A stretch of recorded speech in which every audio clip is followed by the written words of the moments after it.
Guys, Noakhali যদি একটি দেশ হতো তাহলে মাইজদি হতো সেই দেশের রাজধানী।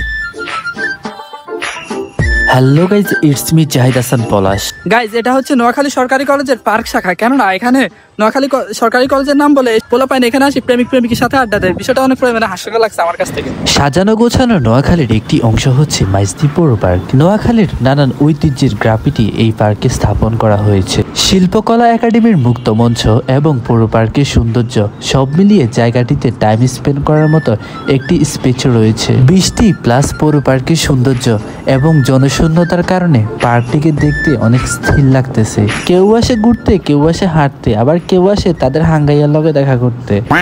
যাই হোক, তাতে আমার কি। মাইজদি পৌর পার্কের সৌন্দর্যকে বাঁচিয়ে রাখতে হলে আমাদেরকে সচেতন হতে হবে। প্লাস্টিক বোতল এবং বিভিন্ন ধরনের দ্রব্যাদির ক্ষেত্রে আমরা ডাস্টবিন ব্যবহার করব। গাইজ, আজকের জন্য টাটা, পরবর্তী দিন আবার কোথাও দেখা হচ্ছে। বাই।